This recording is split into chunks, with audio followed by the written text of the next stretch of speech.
opção, no caso de Campo Grande, eu não tenho podem visto. deixar os filhos nas creches. Exatamente, eu não tenho visto essa divulgação. Eu sou do Conselho Municipal de Educação, nós deixamos isso muito garantido.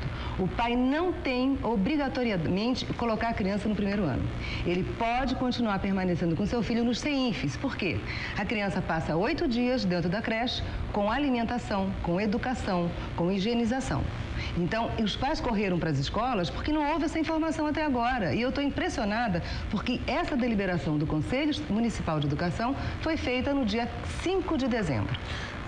Professora Ângela Costa, especialista em educação, vai continuar aqui com a gente no MSTV para falar um pouco mais sobre a questão das matrículas e também sobre métodos de ensino. Só um pouquinho, professora. E na hora de escolher a escola do seu filho, se a resposta é sim, ligue para o 0800 647 5001. Agora, se você não leva muito em conta essa história de método de ensino, o telefone é o 0800 647 5004. A ligação é de graça, participe. Daqui a pouquinho a gente vai saber o resultado dessa pesquisa.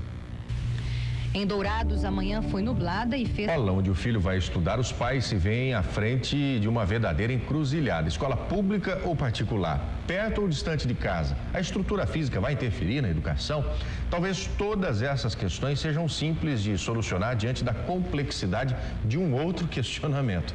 Qual a melhor linha pedagógica usada hoje no Brasil? A Ângela Costa, que a gente já apresentou agora há pouco, ela é doutora em educação, professora da Universidade Federal de Mato Grosso do Sul. Professora, é possível dizer que existe um método melhor que o outro? É possível dizer pela nossa realidade. Quer dizer, existe o que está prevalecendo nas escolas hoje, no município, principalmente nas públicas, é o ensino tradicional. Porque o ensino tradicional, ele é muito fácil de ser aplicado, porque é aquilo que os pais já conhecem. Quer dizer, o que a gente pretende com o ensino tradicional? Formar pessoas obedientes, competitivas. Só para deixar bem claro, o tradicional é aquele sistema que a gente fez. Decoreba, o professor é o centro das atenções, ele que detém o saber, o aluno não sabe nada, a prova é o que vale, a prova escrita, não o processo todo que acontece dentro da sala de aula. Até por falar nisso, antes de a gente continuar com essa entrevista, nós preparamos um material para entender um pouco mais sobre alguns dos métodos de ensino que são adotados hoje no Brasil. A linha tradicional apresenta o professor como a figura central do aprendizado. Ele tem a missão de passar aos alunos o conhecimento que está nos livros, enfatiza a repetição de informações e exercícios para auxiliar a memorização do conteúdo. No processo de alfabetização, o aluno aprende a codificar e decodificar a escrita. No método construtivista, o conhecimento é construído a partir das percepções e da realidade em que vive a criança. O objetivo é fazer com que o aluno cresça mais crítico, capaz de aprender por si próprio. Em vez de o professor chegar com uma informação pronta, ele deve estimular a dúvida. A linha socioconstrutivista é um desdobramento do construtivismo. A diferença é que os educadores enfatizam ainda a importância das relações sociais e da linguagem no aprendizado. O conhecimento deve acontecer a partir da interação da criança com o meio. No método montessoriano, o professor é um guia que identifica e trabalha as dificuldades de cada criança. Durante as aulas, o educador dá ênfase às atividades motoras, sensoriais e lúdicas e ao senso de responsabilidade. Esta linha de educação acredita que o aluno é o protagonista do aprendizado.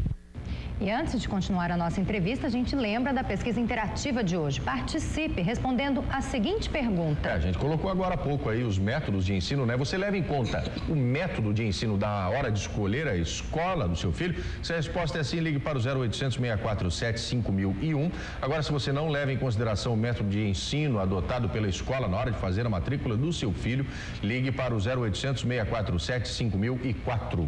Participe, o resultado já sai no próximo bloco. Professora, voltando agora, tem aluno que se identifica mais com um método ou com outro? Sem dúvida. Primeiro que eu acho o seguinte, o método Montessori, a gente pode dizer assim, existe alguma escola que esteja realmente trabalhando o método a Montessori, só. As outras escolas, elas fazem uma mistura de metodologias. Esse é o correto, misturar mesmo? Não, vão estar misturando assim, pegando de cada uma, sem uma base teórica, né? Nós tivemos em Mato Grosso do Sul, nós fomos um avanço na década de 80 com escolas realmente construtivistas.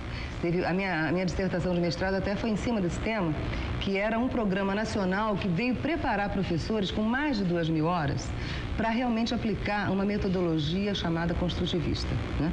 A partir disso, começaram a surgir outras escolas em Campo Grande que se diziam progressistas, porque a palavra construtivista começou a sair de moda. E aí elas começaram a se dizer progressistas. E na minha dissertação de mestrado, eu estou mostrando que essas escolas mais avançadas de Campo Grande tiveram sua origem exatamente nesse curso dessa professora. E agora tem o socioconstrutivismo. O socioconstrutivismo, que agora está muito comum falar no Vygotsky, né? Que é o grande idealizador dessa nova metodologia, dessa teoria toda. Quer dizer, que é? A criança aprende de acordo com o seu meio e na sua sociedade, dentro do seu social. Quer dizer, o professor não é mais o centro, nem o professor, e sim os alunos, os seus pares. Ele aprende junto com seus pares. E todas as crianças que passam ou pelo método tradicional ou pelo construtivista, elas chegam ao mesmo resultado? Elas aprendem com a mesma eficiência? Qual que é o resultado lá no futuro? Esse é o grande problema que eu acho que os pais têm que se preocupar. Eu acho que a escola tem que estar de acordo com aquilo que o pai quer formar no seu filho. Por exemplo, se eu quero me formar no meu filho um ser humano obediente, individualista, que só decora as coisas, que não entenda o mundo à sua volta, eu vou para uma escola tradicional. Porque na escola tradicional, o que vale lá é o quê? É a obediência de regras, é a disciplina, é a falta de colaboração, né? Você pode perceber isso nas escolas, não se empresta material, a prova é fundamental, o aluno fica louco se ele tirar uma nota baixa, o pai, ele acha que a culpa é do aluno, às vezes não é da própria estrutura da escola, é aquele excesso de alunos em escola, é o professor mal formado. Quer dizer, então a escola tradicional, ela é conhecida pela sociedade. Então, os pais acreditam nisso. E muito fácil o professor trabalhar. Eu falo isso para minhas alunas. É muito fácil um professor pegar uma cartilha ou então um livro, que eles têm mania agora de comprar sistemas de educação, de ensino, que tem vários nomes, e a professora só faz o seguinte, abre a página 30 e vamos fazer esse exercício. Mas, professora, tem alguns pais que têm uma certa preocupação com o método construtivista, por exemplo, que dizem que o aluno não aprende a estudar, não aprende a decorar. Quando chega no vestibular, por exemplo, ou num concurso público, tem que saber de cor e salteado aquele conteúdo. O que fazer, então? Tá certo. Eu acho assim, hoje saiu por coincidência um artigo meu no jornal falando sobre isso. Atenção pais, senhores pais, muita calma nessa hora. Porque eu acho o seguinte, a gente forma o ser humano muito fortemente, fundamentalmente, até os 6 anos de idade. Eu considero até os 8 anos de idade, se a gente der uma boa educação, pode soltar, ele pode ir para uma escola tradicional, ele pode ir para o decoreba, porque o ser humano, ele como um todo, já foi formado. Esse que é o grande problema. E no método construtivista ou no método interacionista, não se vê apenas a questão do ensino como aprendizagem de ler, escrever, contar. Se vê o seguinte, o que é esse ser humano? Ele é capaz de se expressar? Ele é capaz de entender o que ele está lendo? Ele é capaz de pintar, de cantar, de se desenvolver? Não, nós somos exemplo disso. Eu digo para meus alunos, sou até muito séria nisso, eu falo assim, nós somos seres mutilados pela escola. Professora, muito obrigado pela sua participação hoje aqui com a gente, mas daqui a pouquinho a gente vai voltar, né? Para falar sobre o resultado, para a gente discutir aquela questão da pesquisa interativa, né? Daqui a pouquinho. Agora são 11 horas... Do seu filho? Bom, 74% das pessoas que ligaram responderam que sim e 26% responderam não.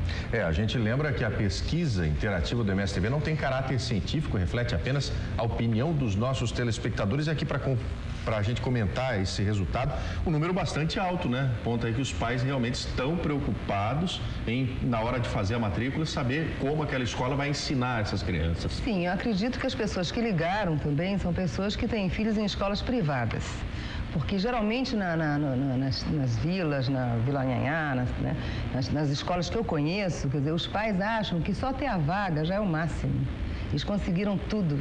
E não perguntam nem qual é a proposta pedagógica da escola. Então, eu sempre alerto o seguinte, nós temos direito a uma educação de qualidade como cidadão brasileiro. Todos nós. Não interessa em que escola esteja, ou particular, ou municipal, ou estadual. Os pais têm o direito de procurar saber na escola quem é que vai dar aula para o seu filho, que formação tem esse professor, quantos alunos tem na sala de aula e qual é a metodologia que é utilizada. É importante acompanhar, né, professor? Acompanhar. Professora Ângela Costa, muito obrigado pela sua participação aqui hoje. Uma boa tarde para a senhora. Boa tarde. Obrigada e boa tarde. Obrigada. Agora,